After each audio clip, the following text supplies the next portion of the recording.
Bueno, hoy vamos a ver la sexta clase, la primera parte de la sexta clase sobre las dimensiones del análisis arquitectónico. Y vamos a ver entonces todo lo que tiene que ver respecto a lo que es la semiótica, la semiosis y las dimensiones propiamente del análisis arquitectónico. Lo que nos interesa a través de esta propuesta de análisis es comprender de manera holística, integral, lo que es un objeto arquitectónico.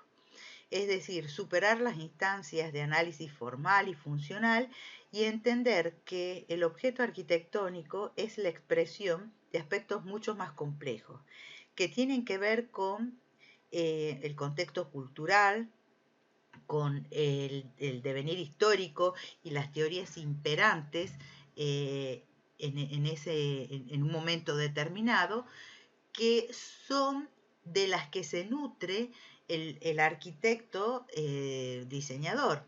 El arquitecto que conforma su filosofía, su manera de trabajo, adhiriendo o no, parcial o totalmente, a estas teorías que están vigentes en un momento determinado.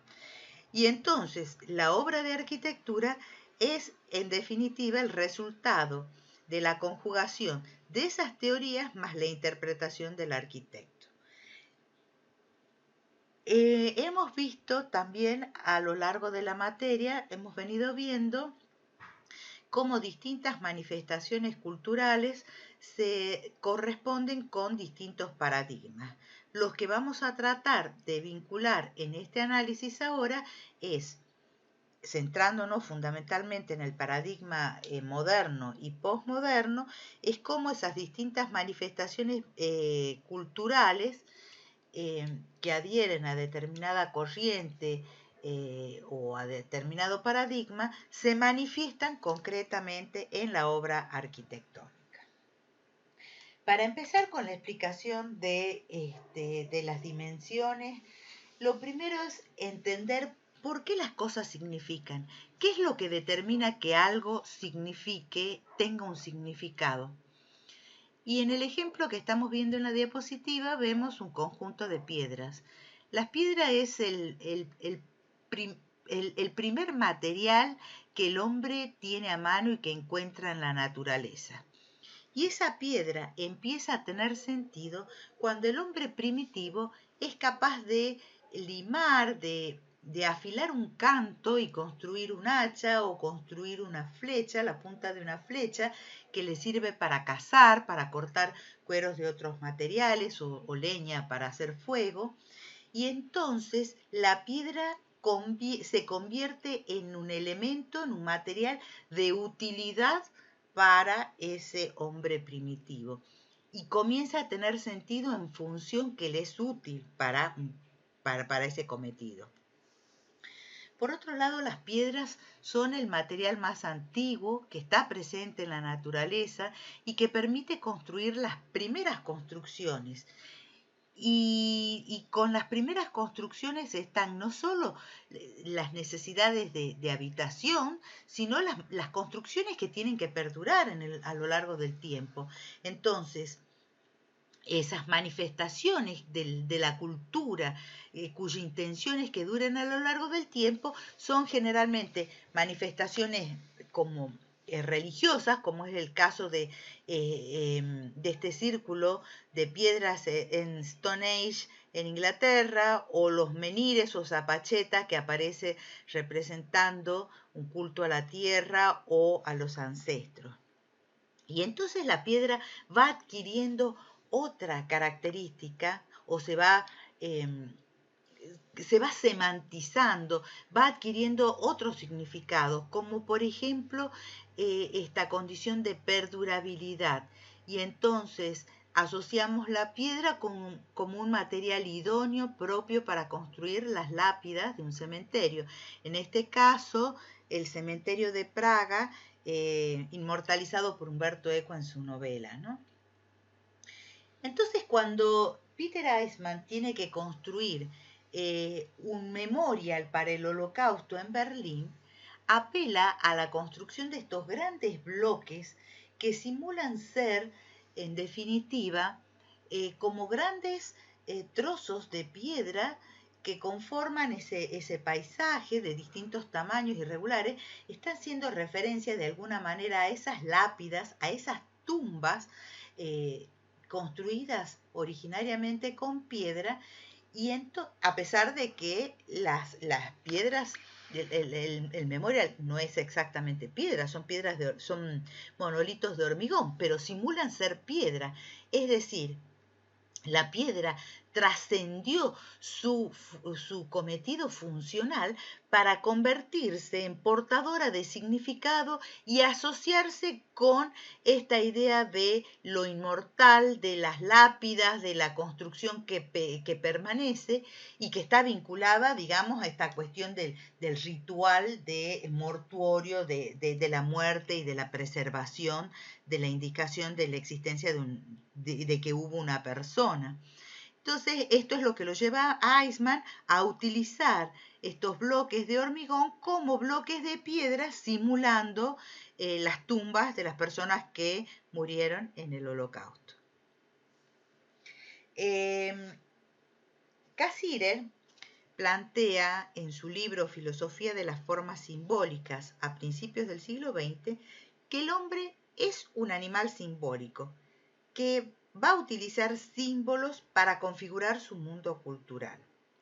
En este sistema de símbolos, dice Cassirer, es donde se manifiesta propiamente el espíritu humano. Este espíritu humano que se va a expresar a través del lenguaje, del mito, de la religión y de la ciencia. En Cassirer dice la crítica de la razón, que ya había empezado a tener fuerza con Kant en el siglo XVIII, se convierte en una crítica de la cultura. Su obra ha sido objeto de muchos comentarios durante todo el siglo XX. Cassirer plantea, en definitiva, que el lenguaje, el mito y la ciencia moderna y contemporánea son vehículos decisivos de la cultura. ¿Qué es un signo entonces? ¿De dónde proviene la palabra esta y qué significa? Bueno, deviene del latín signum, que es un objeto, un fenómeno o una acción material que por naturaleza o convención representa o sustituye a otro. Un signo lingüístico es entonces la unidad mínima de una oración y está constituido por un significante y por un contenido. A su vez, un mismo signo puede representar distintas cosas según en el contexto en el que se sitúe. Por su color o por su posición puede cambiar el significado. El claro ejemplo es la X, el número 10 en el alfabeto romano y en el chino. Es además también una letra en el alfabeto latino y en el georgiano. Y si está sobre un fondo rojo, esa X es un signo de nocividad. Y también puede ser la marca de un punto, de una corrección, de un checklist. Puede ser también, si sus ejes se deforman, puede convertirse en una cruz cristiana. Si las puntas se doblan, se puede convertir en una cruz gamada, que además, si está sobre un fondo rojo, se convierte en una esvástica, que es el símbolo del partido nazi. Desde los tiempos históricos el hombre ha utilizado las estrellas no solo para orientarse, sino también para predecir el futuro y para explicar el pasado. ¿Cómo? Bueno, vinculando con trazas imaginarias las estrellas y creando siluetas o signos del zodíaco, como la Osa Mayor, la Osa Menor, el Anillo de Orión, las Tres Marías, entre otros. Y por supuesto, cada signo representa o reúne determinadas características y en función del nacimiento, la fecha de nacimiento, la fecha de muerte, la fecha en la que se produce un evento, se puede llegar a predecir o a explicar a partir de esta constelación, del significado de estas constelaciones, qué es el carácter de una persona o qué es lo que va a pasar en algún evento. Otro uso ancestral de los signos es el usado por las religiones. El simbolismo religioso es la identificación oficial de una cultura religiosa usada en los rituales. La cruz cristiana, por ejemplo, se refiere en su origen a la ejecución de Jesucristo. La luna creciente y la estrella de 5 puntas representa el Islam. La estrella de David, que son 2 triángulos, uno que apunta hacia arriba y otro hacia abajo, marcando la unión entre el cielo y la tierra, es el signo de la religión judía. La hoz y el martillo cruzados son el símbolo del comunismo y representan la unión de los campesinos, representado por la hoz con la que se segaban los campos de trigo, y el martillo de los obreros de las fábricas. Estos signos están presentes en la Rusia soviética, que hace un uso exacerbado de los mismos para transmitir a un pueblo proletario muy poco culto mensajes simples y de fácil lectura. En la diapo vemos, por ejemplo, murales en edificios públicos con escenas alusivas a la Revolución Rusa, a la vida, a los logros de la revolución, frente a la plaza del Kremlin en Moscú. Cuando Stalin en Moscú decide construir el metro, se plantea la intención de que el metro se convierta en los palacios populares. Entonces construye con una exquisita decoración propia hasta ese entonces de los palacios zaristas y de la nobleza, pero con símbolos comunistas por todas partes, como la hoz y el martillo, que están en detalles en los zócalos, en las molduras, en los bajos relieves, en los rosetones con imágenes alusivas a la revolución, convierte entonces estos palacios en verdaderos, el metro, estas galerías del metro, en verdaderos palacios populares. A lo largo de la materia hemos explicado entonces cómo va cambiando la concepción del mundo y de la cultura y por lo tanto de la arquitectura con el propio devenir histórico y con la interpretación de ese mundo a lo largo de lo que hemos definido como paradigmas. La idea es establecer entonces cómo estos han incidido concretamente en la arquitectura. Para ello nos centramos básicamente en los 2 últimos paradigmas, en la modernidad y en la posmodernidad, que son los que tienen vigencia y presencia en nuestro mundo contemporáneo. Y si hay algo que caracterizaba al mundo o a esa visión del mundo de la modernidad, es lo que denominamos la visión cartesiana, haciendo referencia a la máxima de Descartes de definir, de descomponer la complejidad en partes, en sumatorias de partes. Entonces, ese conjunto de la realidad se convierte en un conjunto de partes. Por eso el diagrama que representa la visión moderna de la realidad es este esquema de árbol, donde a partir de un tronco, de un punto, se derivan ramas y de cada una de ellas distintas ramas que corresponden a cada sector o a cada parte en la que se ha dividido esa complejidad para poder entenderla. La posmodernidad, que critica justamente esa visión simplista de la realidad, única de la modernidad, plantea una visión holística, compleja, contradictoria, donde todo tiene relación con todo. Entonces, y que debe ser entendida y comprendida desde una visión compleja y multidimensional. Entonces, ¿qué pasa con esto y con la semiótica, con la clase de hoy? Y es que en función de esta mirada compleja, contemporánea de la posmodernidad, nuestra propuesta como cátedra para comprender un objeto arquitectónico, una pieza de arquitectura, es el uso de lo que denominamos las dimensiones. Las dimensiones son para nosotros la mirada, los ejes, el ángulo, el punto de vista desde el que se estudia algo. Ese recorte de la realidad que es el edificio a través de un enfoque semiótico.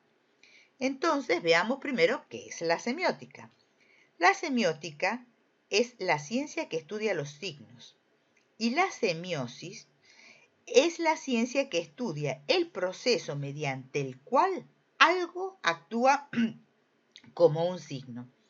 Entonces, la lingüística, que es el estudio de la lengua oral o escrita, va a recurrir a esta ciencia, a la semiótica y a la semiosis, para entender cómo se produce ese proceso del lenguaje, es decir, la emisión de un mensaje, la recepción y la comprensión por un intérprete. Para ello hay que entender que la semiótica denomina la tripartición del vehículo sígnico. Es decir, el vehículo sígnico tiene tres partes. Por un lado, la manifestación material propiamente del vehículo sígnico. Por otro lado, el designatum, o lo que es designado, el significado.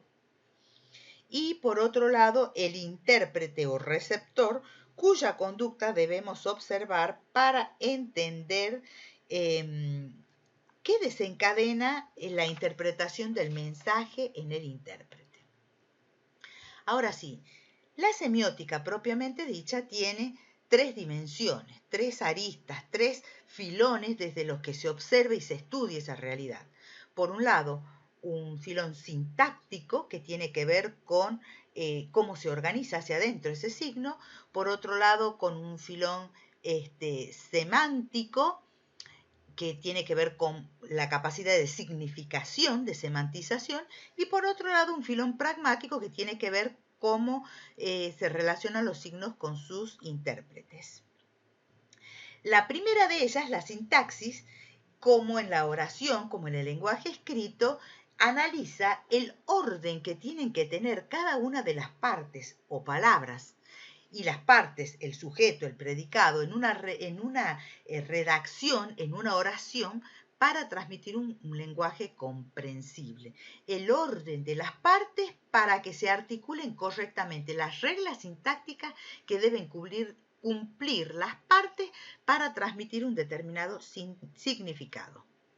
La semántica, decíamos, analiza la capacidad de transmitir significado. Por lo tanto, verá cómo se comportan los signos y cómo las distintas partes o piezas tienen o adoptan la capacidad de semantizar, de transmitir un determinado significado. Y la pragmática va a hacer referencia concretamente a la cuestión funcional, cómo se comportan esos signos en relación a los, es decir, cómo se comporta el intérprete en relación a esos signos, cómo utiliza esos signos. A los fines de ejemplificar qué es lo que pretendemos con esto del análisis semiótico, me parecía interesante tratar de explicar cómo sería un análisis desde el punto de vista semiótico de la vestimenta y qué representaría o qué cosas veríamos en cada una de las dimensiones. Para explicar la dimensión pragmática, se me ocurría como apropiado explicarla a través de lo que significa el diseño de una pieza sumamente pragmática, como lo es el pantalón de jean. El pantalón que Levi Strauss diseña en el siglo XIX con una lona azul índigo muy fuerte, capaz de resistir las inclemencias y el duro trabajo de los obreros en California que estaban buscando oro en los ríos y que rozaban con las piedras y que se desgarraban y demás. Incluso diseña, tiene una doble costura apropiada para la resistencia del material y tiene adelante dos bolsillos grandes frontales y dos bolsillos pequeñitos metidos dentro de los grandes en los que los mineros iban metiendo las pepitas de oro que encontraban en el río. Entonces, claramente, este diseño de Strauss está de una prenda por parte de Strauss está sustentado en una visión pragmática, en una visión utilitaria respecto a la función que debe desempeñar el mismo. Desde el punto de vista sintáctico me parecía interesante hablar de, por ejemplo, una pollera plato, ¿no? Una pieza donde es fundamental la composición sintáctica, el corte de la tela. La pollera define, puesta sobre el piso, un círculo perfecto, por eso se llama plato, la forma de un plato. Entonces el corte, siguiendo el sentido de la tela y describiendo esa circunferencia perfecta que debe estar relacionada con la cintura, lo fundamental, diríamos, en esta pieza de vestido es el diseño sintáctico, la sintaxis, la forma y la manera en que se corta la tela para que pueda tener esa caída. Y si pensamos desde el punto de vista semántico, ¿qué es lo que significa? Me parecía un vestido, me parece interesante relacionarlo con los protocolos de vestimenta para la visita del Papa. Y sabrán ustedes que el protocolo de visita dice que todo visitante que quiera verlo al Papa debe vestir de negro. Los únicos que están dispensados de vestir de negro son los miembros de la realeza. ¿Por qué? Porque esta es una dispensa que otorga el Papa en la Edad Media como un beneficio, digamos, una consideración a aquellos reyes que seguían manteniendo la creencia en el catolicismo. Entonces, la vestimenta, el color del vestido en ese ritual, en ese protocolo, adquiere un rol y un significado fundamental. Y es que esto que veíamos primero en el lenguaje, luego en la vestimenta, pensamos que en la arquitectura funciona exactamente igual. Por eso es que extrapolamos esta ciencia semiótica del lenguaje oral y escrito al lenguaje arquitectónico. Porque entendemos que la arquitectura contiene propiamente un mensaje arquitectónico que debe ser decodificado por ese usuario, por la persona que utiliza el edificio. Y ese mensaje es portador de un significado, es significante, en tanto hace referencia a un significado, a unos contenidos, a una creencia, a una cultura, a unos usos y unas costumbres. Charles Morris, que es el libro que tomamos como referencia para esta cuestión del análisis semiótico, plantea que la semiosis, o sea, el proceso de comunicación, en lo que algo en el que se produce el mensaje, la comunicación entre un objeto y un intérprete, hay tres elementos claves, dice Morris. Por un lado, el objeto propiamente dicho, en este caso sería el edificio o cualquier objeto, el intérprete, que es el que va a usar ese objeto, y la idea a la que remite ese objeto. La manera en que se relacionan estas tres piezas determinan cada una de las dimensiones de análisis. La manera en que el objeto se organiza hacia adentro es propio del análisis de la dimensión sintáctica. La manera en que se relaciona el objeto con el intérprete, es decir, la manera en que el intérprete o usuario utiliza ese objeto, tiene que ver con la dimensión pragmática. Y las ideas los significados a los que hace referencia ese objeto, tienen que ver con la dimensión semántica. Veamos entonces, en esta primera parte de la clase vamos a ver la dimensión pragmática, es decir, la relación que se establece entre el intérprete y el objeto. Y entonces, desde lo pragmático, nos van a interesar los usos, las tipologías, todo lo que tiene que ver con la funcionalidad del edificio. Desde el punto de vista de la bibliografía, utilizamos para este punto el texto de Norbert Schulz, que se llama libro de Norbert Schulz, Intenciones en Arquitectura, del que tomamos el capítulo El cometido del edificio, es decir, la función, el fin, la utilidad del edificio. Y en este sentido, cuando habla de cuál es el rol, el cometido que debe desempeñar un edificio, Norbert Schulz distingue dos cuestiones, dos aspectos. Primero, el edificio como contenedor de actividades y luego el edificio como filtro ambiental.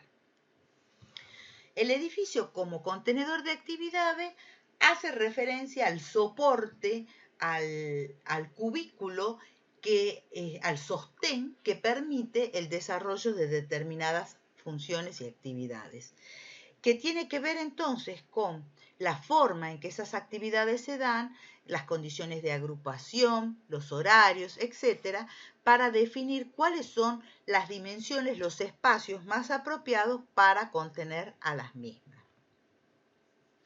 Por otro lado, no solamente interesan cuáles son los espacios, sino cómo esos espacios deben relacionarse o vincularse para permitir o potenciar o no, o dificultar la relación entre lo que queremos que se relacione y lo que queremos que no se relacione. Entonces, existen zonificaciones, existen tipos de locales, existen vinculaciones entre esas distintas zonas. La vinculación se produce a través de un eje lineal, de un racimo, de una trama, se establecen grupos de actividades, etc. Por otro lado, también nos interesa ver las condiciones de simultaneidad de las actividades, es decir, la temporalidad en la que se producen y la simultaneidad. Entonces aparecen todos estos cuadros que están hacia ambos extremos de la diapositiva, donde analizan los tipos de actividades y las relaciones que se establecen entre ellas y la simultaneidad o no en el tiempo.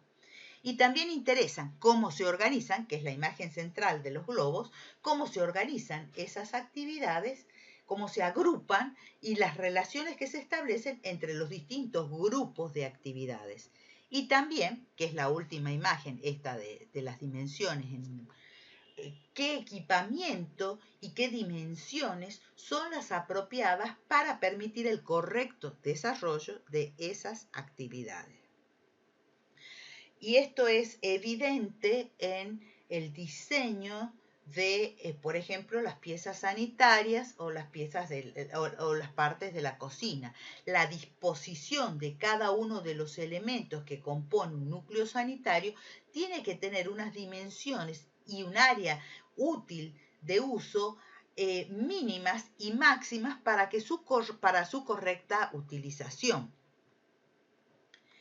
Y también, no solamente las partes, sino el equipamiento que va a contener cada uno de esos espacios o ambientes. Porque el equipamiento es el que permite y la forma en que se acomoda o no a ese espacio va a facilitar o va a dificultar la realización de las actividades dentro de cada uno de los locales. En relación a esta cuestión del edificio como contenedor de actividades, vinculado ya a la arquitectura, me parece interesante ejemplificarlo con la vivienda de Le Corbusier, de la casa Curuchet, que construye Le Corbusier en La Plata en 1940. Se trata de una vivienda para un médico y la vivienda contenía, además de la casa, el consultorio del doctor Curuchet. Entonces, cuando diseña Le Corbusier la vivienda, la concibe claramente en su idea de la vivienda funcional, pragmática, está concebida en dos partes. La primera parte, que contiene la terraza-jardín, y el sector de consultorios del doctor Curuchet, y la parte posterior de la vivienda que se ve en el corte, que tiene que ver con la vivienda propiamente dicha. Todo vinculado por la rampa y la promenada arquitectural que se ve en esta imagen central, que es la rampa que vincula los distintos niveles y partes de la casa. Entonces vemos cómo en la organización de la vivienda se ven claramente zonificadas dos actividades distintas que se desean vincular en algunos puntos, pero distanciar o separar en otros. E incluso es muy interesante el caso de esta vivienda porque el doctor Curuchet era un cirujano y había algunas pequeñas operaciones que en ese momento se realizaban en los consultorios.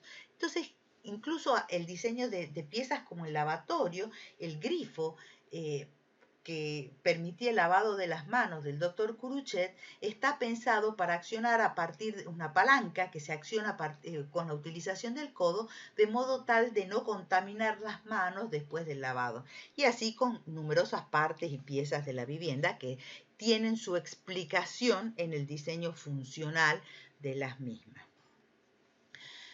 Le Corbusier cuando piensa a principios del siglo XX en la máquina de habitar, está pensando en una vivienda como una máquina, entonces perfectamente estandarizada, estudiada, resuelta para ese hombre tipo que es el modulor, del que surgen las medidas de cada una de las piezas de la obra. Además, se supone que la vivienda es económica, es sencilla, es popular como el vehículo. De ahí es que toma su nombre de Citroën. Y Le Corbusier está pensando entonces en el diseño de la vivienda y hace la analogía, la similitud con la máquina, porque piensa que como tal, como máquina, la vivienda debe tener unas dimensiones muy precisas para poder funcionar eficientemente. No puede tener dimensiones superiores a las necesarias porque se vuelve poco funcional. Entonces es fundamental el estudio minucioso de las actividades y de las dimensiones apropiadas para desarrollar estas actividades. Y es así como esta máquina, cuando se encuentra apilada y se trata de la construcción de un conjunto de viviendas, hablamos entonces de la unidad de habitación, como lo es el Bloc Marsella, donde prima, por supuesto, la orientación, que es lo que se ve en la imagen superior, la orientación de ese bloc en función de obtener las ventilaciones cruzadas y las mejores condiciones de asoleamiento, y el estudio minucioso de cada una de las partes que componen cada unidad, que se resuelve en 3,30 metros de ancho. Cada piecita de estas que se inserta en esa estructura que la mano está colocando en la estructura tiene un ancho de 3,30 metros. Y entonces permite la construcción de esta pieza económica repetible en distintas geografías, en distintos puntos, porque es una arquitectura internacional que está pensada para un estándar, un hombre tipo, por lo tanto puede ser replicable en cualquier contexto, según la teoría de Le Corbusier. Cuando se piensa ya en la máquina de habitar, en este caso, no es en el caso de Le Corbusier, sino en la Alemania, en la Alemania industrializada de la República de Weimar. Las oficinas del Estado, cuando piensan en la vivienda económica, en la vivienda popular, las oficinas del Estado se dedican a estudiar cómo debiera ser ese prototipo de vivienda económica y realizan muchos estudios desde esta dimensión pragmática, atendiendo fundamentalmente a las condiciones de uso, aplicando esto que dice la diapositiva a los principios tayloristas, ¿no? Las líneas de producción. Entonces, para ello se recopilan y se catalogan los distintos tipos de edificación, que son estas imágenes con las distintas agrupaciones de planta que aparecen en el centro de la diapositiva. Y se comparan los distintos coeficientes de medida de cada una de esas propuestas de vivienda, como por ejemplo el coeficiente que se denomina la Baucentrum, efecto techo, que es la relación entre la superficie de la cubierta y el número de camas, o el efecto utilización, que es la relación de la superficie útil y la cubierta, o el índice de espacio habitable, que es la relación entre la superficie de estar y la superficie cubierta. Es decir, son todos ejemplos de análisis posibles que tienen en cuenta lo pragmático en un edificio. El segundo aspecto que plantea como cometido de un edificio, además del contenedor de actividades que acabamos de ver, dice Norbert Schulz, el segundo cometido es el del filtro ambiental.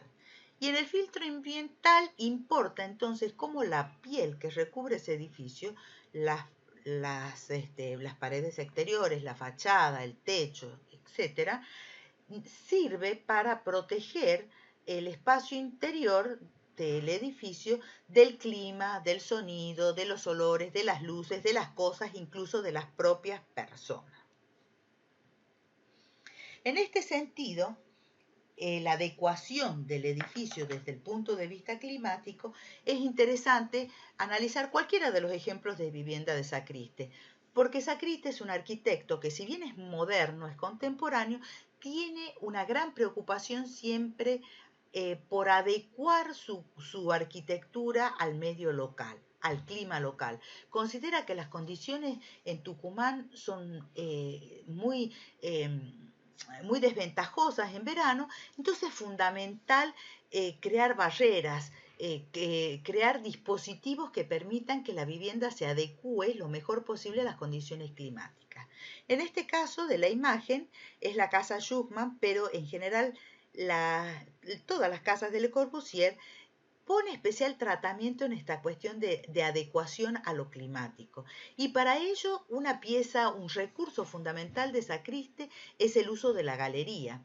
La galería, que es ese filtro que permite tamizar, que permite controlar la excesiva luz, el asoleamiento excesivo que viene del exterior y crear ese microclima hacia el interior de las viviendas.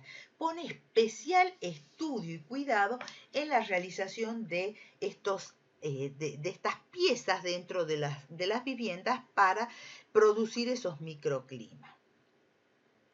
Otro edificio que pone mucho cuidado en el diseño del edificio como filtro ambiental es este sanatorio diseñado por Alvar Aalto en 1929 en Finlandia, en los países nórdicos europeos, que es el Sanatorio Paimio. Es un edificio, este edificio es un excelente ejemplo porque está muy estudiado su proyecto de manera que sea eficiente desde el punto de vista del funcionamiento técnico. Y esto se percibe en todos los elementos y en los detalles que componen el edificio. Este edificio, este sanatorio, hoy es Patrimonio Mundial de la UNESCO. Y Aalto lo concibe al edificio en sí mismo como un instrumento médico. El propio edificio es un instrumento para la medicina. Y pone especial atención en la distribución, en el funcionamiento y orientación del bloque principal, cuidando la orientación para obtener el máximo aprovechamiento del sol y sus propiedades curativas para el tratamiento de la tuberculosis. En el interior de las habitaciones, el diseño de sus elementos proporciona una máxima comodidad al paciente. Y la idea, además de pensar en el estado psicológico del paciente, que pueda, estando acostado en la cama, disponer de amplios ventanales que le permitan ver el exterior. Por otro lado, la luz artificial es indirecta y el color del techo es verde oscuro para evitar los deslumbramientos. También coloca la calefacción en el techo para evitar la radiación directa.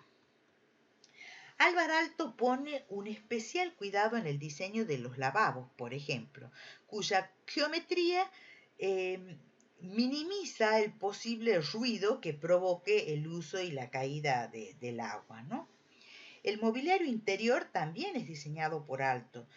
Y destaca, o es muy interesante, el diseño de esta silla Paimio que aparece, esta silla blanca con la estructura de madera laminada, porque su estudio ergonométrico, su diseño ergonométrico, favorece la respiración de los pacientes que tienen tuberculosis, por lo tanto tienen dificultades para respirar. Bueno, entonces, en esta cuestión del edificio como filtro ambiental, es muy importante considerar esa envolvente que a veces se puede comportar como filtro, como barrera, como conector o como conmutador, plantea la bibliografía.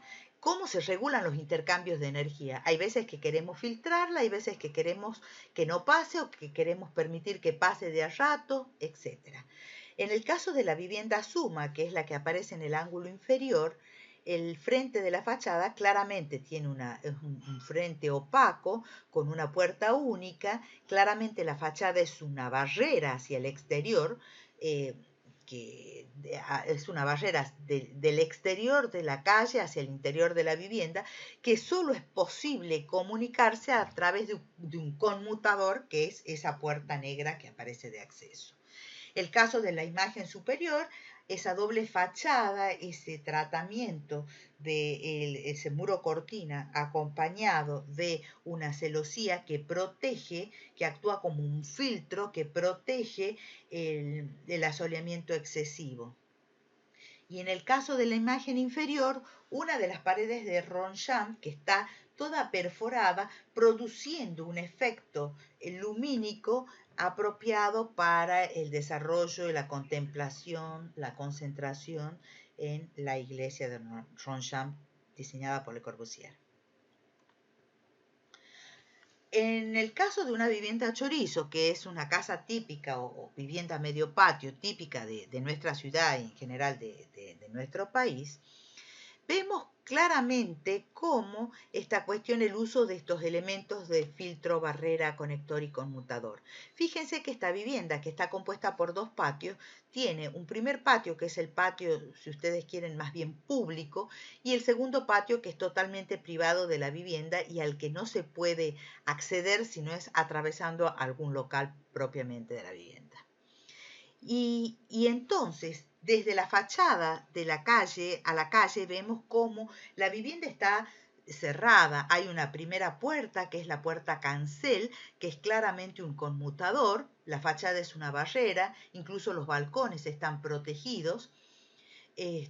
Luego aparece el zaguán y el hall, que tiene incluso una doble puerta. Esa puerta ya está cristalada y la puerta del hall, que mira al patio, tiene ese vitró, esa estructura vidriada que se ve en las dos imágenes hacia abajo de la diapositiva, que permiten el paso de la luz, pero como el vidrio es un vidrio un vidrio biselado, un vidrio tornasolado, permite que se vislumbren figuras, pero no la precisión de las formas, ¿no?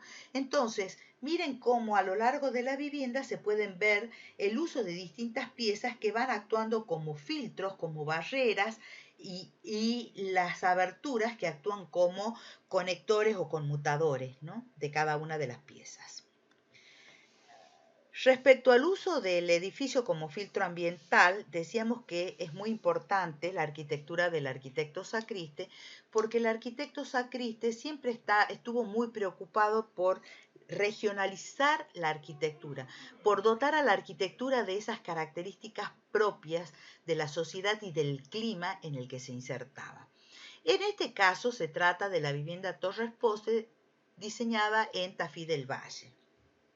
La vivienda se concibe como una planta de eje quebrado, de modo tal de acompañar el desnivel del terreno, las curvas del terreno, y por otro lado, crear un patio que protege del viento, aprovechando la fachada norte, obteniendo las mejores orientaciones y las aberturas más grandes, y la fachada sur, por la que ingresa el viento, con aberturas mucho más pequeñas.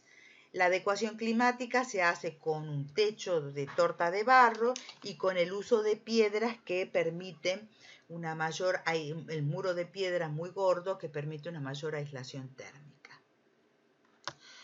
Cuando esta aislación térmica no es necesaria, como lo era en Tafí del Valle en las noches y en el invierno, que es muy crudo, en este caso en la playa en Ecuador, en este caso de una escuelita, la escuelita Nueva Esperanza en Puerto Cabunchal, en Ecuador, las paredes no existen. Simplemente el techo, lo que es necesario proteger es de la luz y de la lluvia.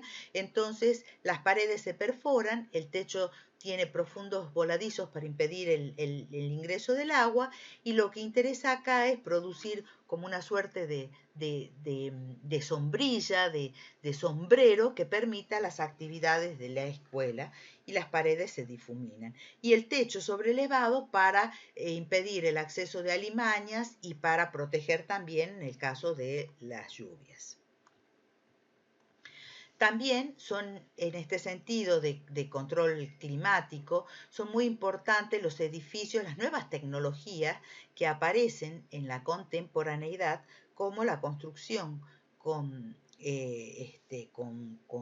tierra cruda, en el caso de esta imagen del CRIATIC, o esta otra también del CRIATIC de nuestra facultad, o nuevas tecnologías como los ladrillos ecológicos, como la imagen del medio, o la imagen superior, los techos verdes, para mejorar con tierra y vegetación la aislación térmica y proteger la vivienda del calor. Bueno, como síntesis, entonces, lo que nos interesa mostrar es cómo en la modernidad, cómo se comportó esta dimensión pragmática en la modernidad y en la posmodernidad. Respecto a la modernidad, que es esta primera placa, podemos ver que lo que interesó en la arquitectura fundamentalmente fue el aspecto funcional, la idea esta de la máquina de habitar, la vivienda como una máquina que debe ser eficiente, que debe ser replicable, que debe ser económica, y por supuesto, que para que permita esta cuestión de las verdades fuertes y universales replicarse en distintos contextos. Esta línea tan fuerte de la modernidad en la arquitectura tuvo sus seguidores más acérrimos, que son los que están representados con este signo más y representados en este cuadrito, que siguen esta doctrina y que abonan y estudian esta idea de ese lenguaje universal. En ese caso mostraba la imagen de la casa Rietveld, de Gary Rietveld, la casa Schroeder de Gary Rietveld, como Gropius, Mies van der Rohe, Le Corbusier, etc., y otros detractores o seguidores dentro de la línea de la modernidad, pero con una intención más de adecuación de la arquitectura al clima, como lo es el caso de Sacriste, Barragán, Wright o Aalto, que hemos visto en esta clase. Mientras que en la posmodernidad lo pragmático parece superditado a otros aspectos. Si hay algo que procura la posmodernidad, es discutir y revertir esa pretensión de una arquitectura universal de la modernidad. Por tanto, se preocupa muchísimo por los particularismos, por lo localismo, por establecer las diferencias y por la arquitectura profundamente cargada y dotada de significados. Y en esa transmisión de significados, lo pragmático, lo utilitario, queda puesto en un segundo plano. Por eso es que aparece en la imagen una plaza del arquitecto Bofill en Francia, en Montpellier, donde claramente los usos, la forma de las plazas responden más bien a la adopción de una forma y no de lo que ocurre en la misma. Y dentro de esta idea de esa arquitectura que combate esta idea universal de una arquitectura única, aparecen los seguidores de ese mensaje universal y los que piensan en la necesidad de adecuar o de incorporar esta mirada crítica. Dentro de los seguidores de esta cultura universal aparecen típicamente los desconstructivistas, por ejemplo, como es el caso que está planteado en la imagen con el Museo Guggenheim de Frank Gehry. Y dentro de los que buscan esa mirada o esa adecuación de la arquitectura postmoderna a lo local, aparece la visión del arquitecto Robert Venturi con la casa Vanna Venturi. Bueno,